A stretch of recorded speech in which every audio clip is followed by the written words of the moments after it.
Okay, I've got another problem up here that involves also a function composition, but this time it's of a sum. Okay, so I'm taking sine of the sum of these two angles. Remember, arcsine and arccosine always give me angles, so that is a sum of two angles. So I'm going to be using the sum formula for sine in conjunction with my knowledge of arcsine and arccosine.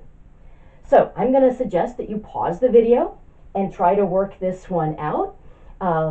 If you get stuck, tune back in, but I would try to do as much of this on your own as you can, okay? Welcome back.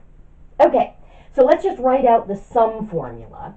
So I know that sine of A plus B is sine A cosine B plus cosine A sine B.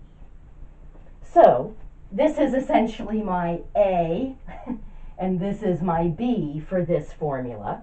So I'm going to get sine of arcsine of 2/3 times cosine of arccosine of -1/4 plus cosine of arcsine of 2/3 times sine of arccosine of -1/4. So I've got four things to evaluate.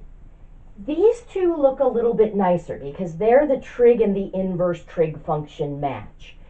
And this is the nice case because here I'm taking 2/3, I'm plugging it into arcsine. So that's going to spit out an angle in the appropriate range. It's when I'm plugging in an angle to a trig function and then taking the inverse trig function that I have to be worried. Is that angle in the restricted domain? Am I working with sine with the restricted domain, whose inverse is arcsine, or am I working with sine over all, which was not invertible? Here, because I'm plugging in a trig ratio, as long as this is defined, and certainly for any number between -1 and 1, that's a valid number to plug into arcsine, then this is going to just cancel that out. So this is going to be 2/3. Same thing here. I'm plugging in a trig ratio. I'm not plugging in an angle, so I'm not worried about is that angle in the appropriate range. So cosine is going to just undo what arccosine does, and that's going to give me a -1/2. Plus, now I've got to figure out these two values. I'm just going to sort of write a shell to remind myself I'm looking for two things here. And now let's do some side work and work with this first one. Okay, so this is my side work down here. If I'm looking at cosine of arcsine of 2/3, I'm going to just call that theta. That reminds me that it's an angle. Okay, I'm actually going to call it, I think, theta 1, just because I'm going to have another angle over here. Although if you want to recycle the name theta, that's okay.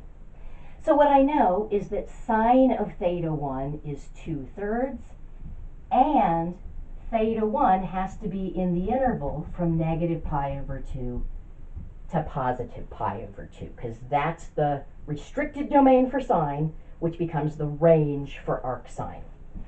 That corresponds to quadrants 1 and 4. And since sine is positive, I know I'm in quadrant 1. Now that's super nice. That means I'm just looking for an acute angle.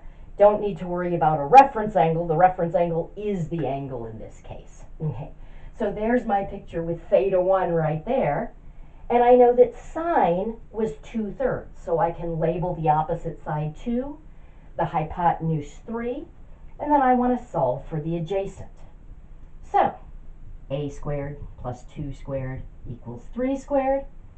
A squared plus 4 equals 9. A squared equals 5. A is the positive square root of 5. So now I can take cosine.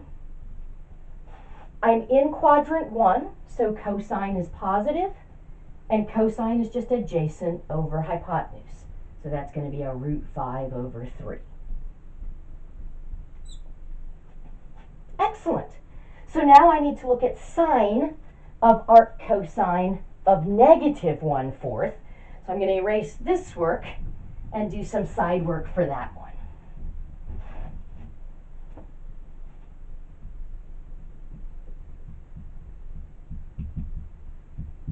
So I'm going to call this theta 2. That's my angle in this case. And what I know about this is that cosine of theta 2 is negative 1/4, and theta 2 has to be in the interval from 0 to pi. That's the range of arc cosine. Now I know that corresponds to quadrants 1 and 2, and if cosine is negative, I've got to be in quadrant 2. So I know my picture looks like this. There's theta. I'm going to have a reference angle alpha. So I'm going to label the triangle for alpha. So I know that cosine of alpha is the absolute value of negative 1/4. So that's just 1/4. So I'll label 1 and 4. And then I want to solve for that opposite side. So 1 squared plus p squared is 4 squared. 1 plus p squared is 16. P squared is 15. P is the positive square root of 15. Okay, so now I'm ready to evaluate sine. Let's see, clear some space here for my two-step process. I'm in quadrant 2. Sine is positive. Sine is opposite over hypotenuse, so that's going to be root 15 over 4.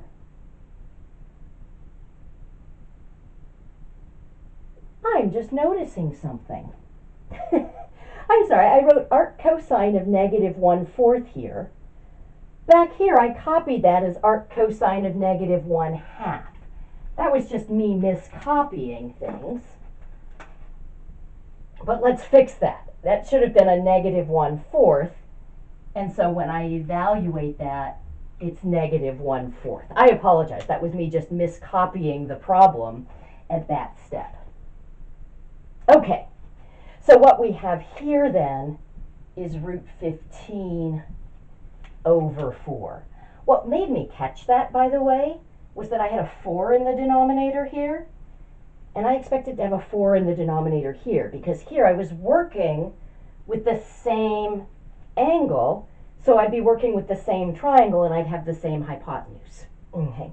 So I was expecting those denominators to be the same, and that's what made me catch that mistake.